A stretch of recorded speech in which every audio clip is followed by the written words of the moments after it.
Good morning once again. I'll be presenting on implants in glaucoma today. So I'll be presenting on glaucoma drainage devices, which are essentially devices which are implanted at the equator, which have a tube which connect into the anterior chamber, and the aqueous is drained into the equatorial plate and into the subconjunctival space. So when do we do an implant surgery? When the primary surgery fails, failed surgery for PCG or even in adults.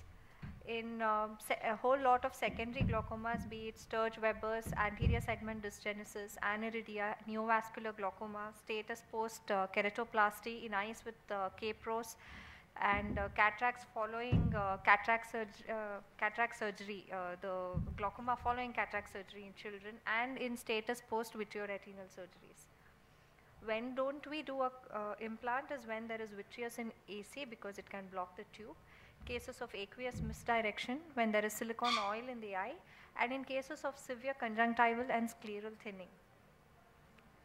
So we have two types of implants, one is with a valve and the one is without a valve. The one with a valve, the most commonly available one is the Ahmed glaucoma valve, and in these cases the flow is immediate and the flow is restricted by the valve.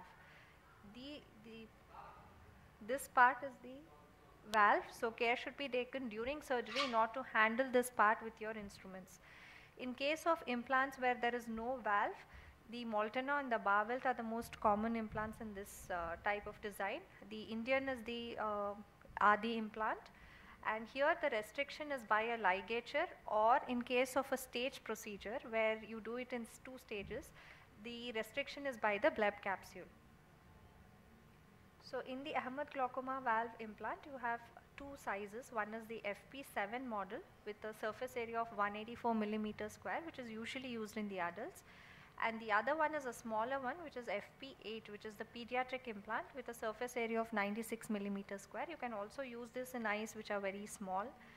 And the next one is the Adi implant, which is a valveless device. We have two implants here. One is the 350 millimeter square, and I think 250 millimeter square surface area is recently introduced. I'm not sure if it's available in the market, but I think there are studies which have shown that that can be used in pediatric eyes and is functioning well.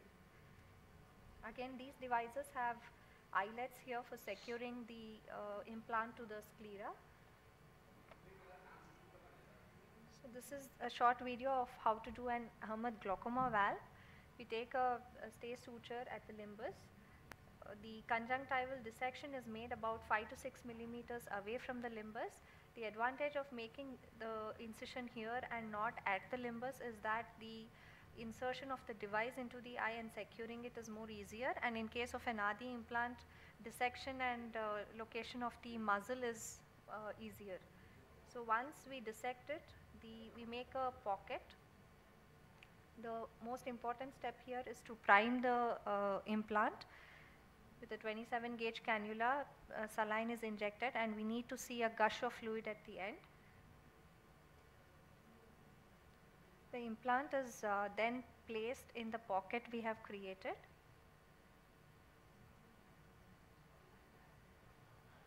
And it is secured to the sclera with tenoproline sutures.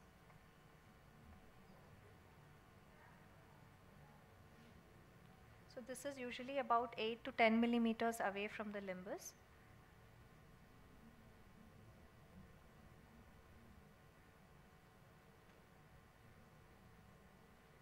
Here we need to be careful because proline has a tendency to cut easily. So in case of severely pulling, it can cause the suture to cut.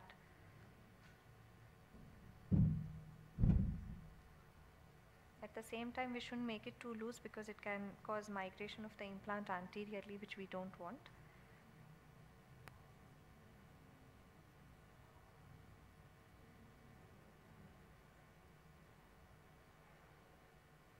Similar procedure is repeated on the other side. Once this is done,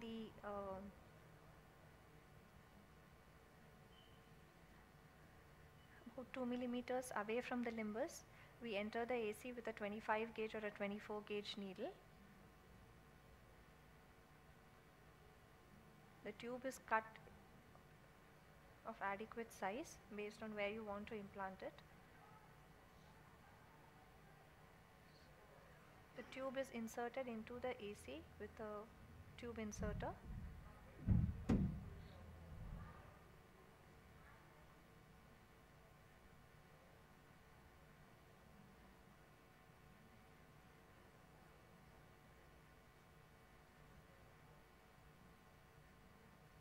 Once this is done, we secure it to the sclera with the help of 10 nylon box suture.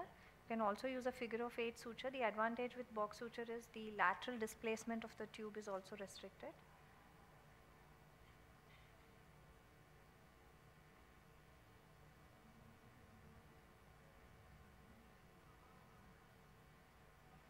The area is then made dry with a surgical swab and fibrin glue is injected. The scleral patch graft of adequate size is placed. It is secured also with two 10 nylon sutures at either ends. The scleral patch graft is usually available in alcohol, so it must be washed and then soaked in antibiotic before putting it onto the eye. The conjunctiva is then sutured with vicryl continuous sutures.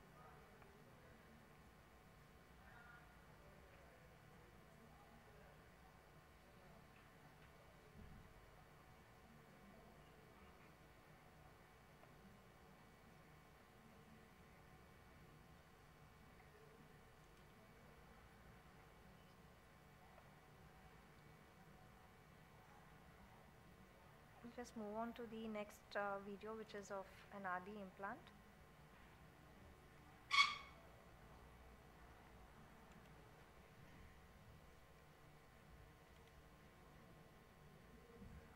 Here again the conjunctival incision is made about 5 to 6 millimeters away from the limbus. We need to be very careful here not to injure the insertion of the muzzle. The lateral rectus and the superior rectus are hooked and the adhesions below is cleared with another muzzle hook. The ADI again is placed here. We need to again not prime the ADI, but we need to check the patency of ADI by injecting saline into it before placing it into the pocket. Tenoproline sutures are used to secure the ADI in the similar way how we did for the AGV implant. Two tenoproline sutures are used to secure it to the sclera. The suture is then secured to the sclera with 10 nylon sutures like in AGV. After this we ligate the tube. This is a very important step. We use vicryl sutures here, and with the help of two needle holders we can get adequate tension, and it has to be one single throws and not 3 to 1, because then the tightening effect will not be that good. Once this is done, we can check the patency of the tube by injecting saline and seeing that there is no fluid coming out.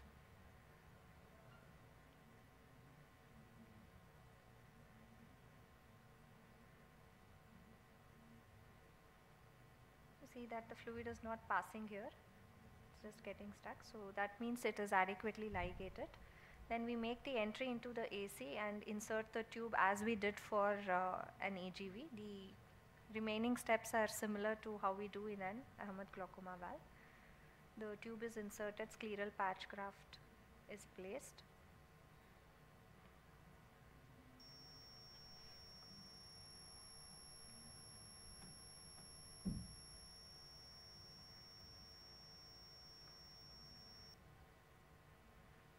It's a good idea to secure the patch graft after putting the glue with two 10 nylon sutures at either side.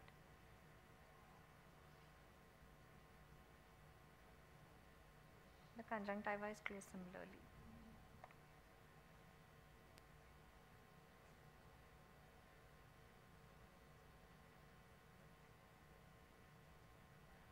So the third video of mine would be how to insert the tube, because tube insertion is not very easy in all cases. In some cases it goes in very easily, in some it enters but not at the site where we want it to go. So here is a short video how we can insert the tube when we are finding it difficult to insert it. Tube insertion into the anterior chamber can be one of the most challenging steps in a pediatric implant surgery. Tube should be of adequate length to prevent tube retraction with growing child's eyeball and placed sufficiently away from the endothelium to prevent endothelial damage. Tube insertion posterior to the limbus helps posterior entry into the anterior chamber. Long track and posterior tube entry helps prevent tube erosions. However, tube placement in the correct position is a challenge. The tube is always cut bevel up with a sharp bevel to facilitate easy entry.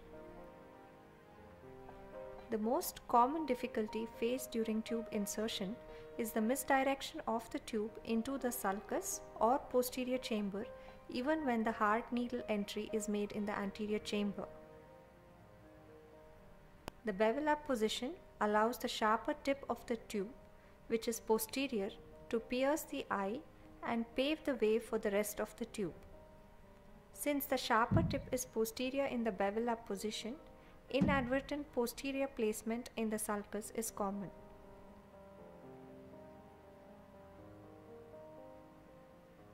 A simple solution to this problem is to reverse the tube and insert bevel down. As the sharper tip is now anterior, the entry is into the AC rather than the sulcus. Once inside the eye, the tube can be rotated into the bevel up position again.